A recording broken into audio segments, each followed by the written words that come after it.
Yeah, it was mostly Genndy being like, maybe hornier. Yeah. And I'm like, hornier than what I'm bringing? Okay. Yeah. I'll do my best. And he would even do that like when we were out of the booth and he was just recording on his phone. But, we trusted him. We trust him. Yeah, we trust him. Welcome, bitches. Are you ready to go wild? Get busy, yeah. Get busy. Get busy. Get busy. Me. To the money dance. Okay, I've got questions. Beck, I have a question for you. Sterling's laugh is aspirational. It's a cross between yacht club douche and 80s high school villain. How long did it take you to perfect the laugh? And what did people say to you when you were trying it out for them? What's the laugh? It's like, ha, ha, ha, ha, ha. There you go. I mean, I remember just being like, in the record, being like, maybe something like this. And then Genndy was like, yeah, just keep going. Keep going. More. More and more extreme. So yeah, and just like finding the different layers of it. It was kind of more, it was that, but a little bit more flat before he got his hands on it. And then he was like, just fine. And make it go on longer and longer. I love that. That's awesome. I watched the movie with a crowd of people and it really stood out. People were actually like imitating it throughout the film. Oh, that's great. It's pretty funny. That's awesome. All right. So without giving too much away, I'm genuinely curious to know if the movie had an intimacy coordinator to oversee and coach everyone in the movie's more physical scenes. Adam. No. And I would like to talk to somebody. Yeah, I would. Yeah, I was wronged by that. Something will be coming out after the movie comes out. No. Luckily there wasn't on this one. I felt very safe in that booth alone by myself. Consent and trust all around. Yeah, it was mostly Genndy being like, maybe hornier. Yeah. And I'm like, hornier than what I'm bringing? Okay. Yeah, and do my best. And he would even do that like when we were out of the booth and he was just recording on his phone. But we trusted him. Right. Trust him. Amazing. River, I'm always fascinated by characters who come off as if they're the smartest in the room, and Frankie is not only that, but an enigmatic figure in a cast of already like loaded personalities.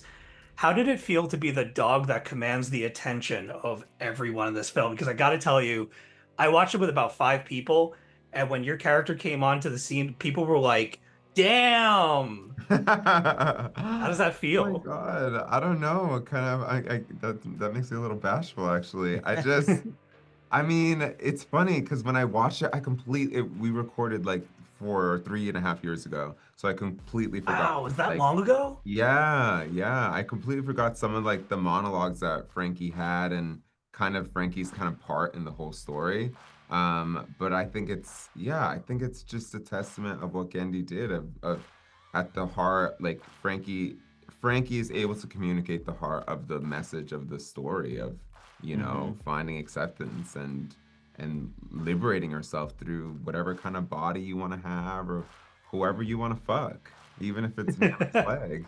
Yeah. I love it.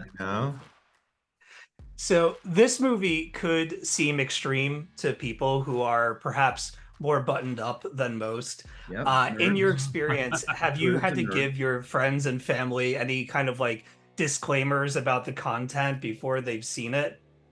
Beck. I haven't yet, but I will.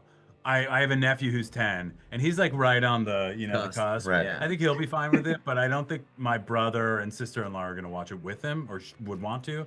Maybe like over his shoulder, but not like sitting next to him necessarily. Right, you know what I mean? right. So I'm going to prep them on that. And I'm not going to prep my parents because I know my dad will like it, but my mom will be shocked and I just want her to be shocked. Probably just tell her it's a nice, sweet movie.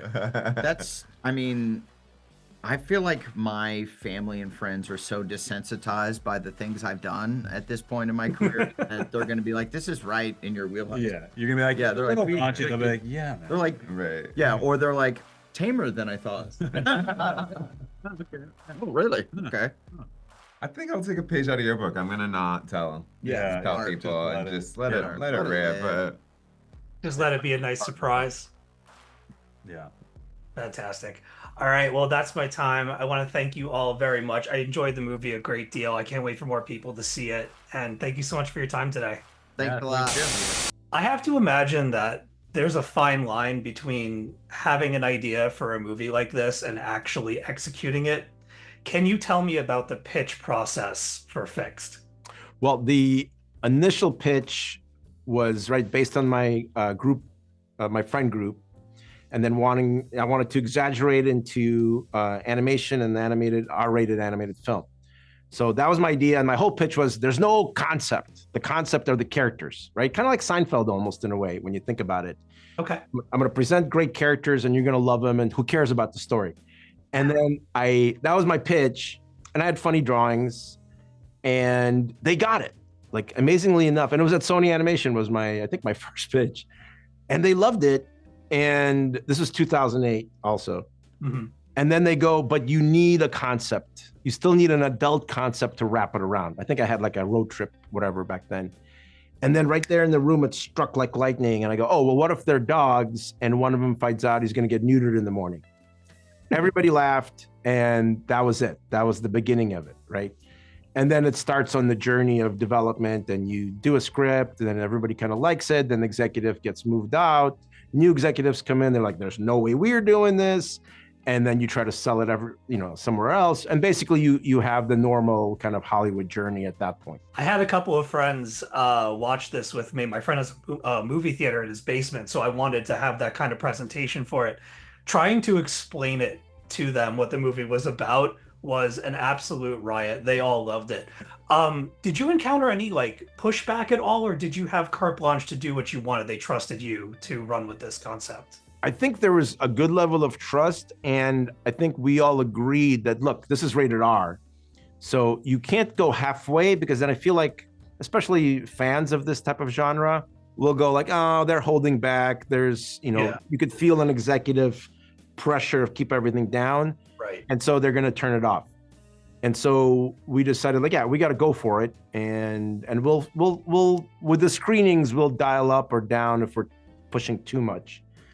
And so they were supporting. So we never really fought subject matter, which was really interesting. You'd think it would be all the battles because it's rated R. I would say like, look, they can, in a normal rated R movie, you show a lot more than we show. True. Very true. And so that was usually my argument if anything was too crazy. So between movies like Robot Dreams and The Day That the Earth Blew Up, feature-length 2D animation is steadily returning, which I'm very thankful for. Did you consider taking a CGI approach with Fixed, or were you always intending it for it to be like 2D hand-drawn? I mean, it was the intent for sure was 2D hand-drawn, especially because I knew it was rated R. We're going to have a lower budget. And I know how to stretch the dollar with hand animation or 2D traditional animation versus CG. But then when it wasn't selling, like it's hard to sell a process too. You got a crazy story, it's R-rated, and you're selling 2D animation that nobody watches, right? As far as features or nobody makes. And so I'll go, all right, let's try CG and see if we can still do it, right? And we built Bull, the main character, in CG. And then we started to work on his balls. And it's like the wrinkles and how much hair and the discoloration. And it all became gross, right? Like a drawing is one thing. It's just very simple and caricatured. CG is one step closer to real life, right? And that much of it through the movie was just going to be too much.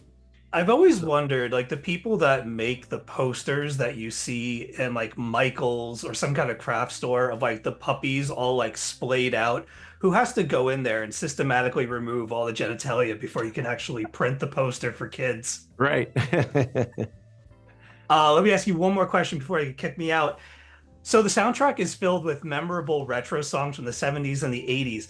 Was it your intention to combine music we commonly hear in elevators and department stores with images of animal genitalia? No, that's not that's not the intent. That's the music I love. I mean, all that 70s soul and R&B is so I wanted to bring a warmth into the movie, right? And obviously music is a big part of that.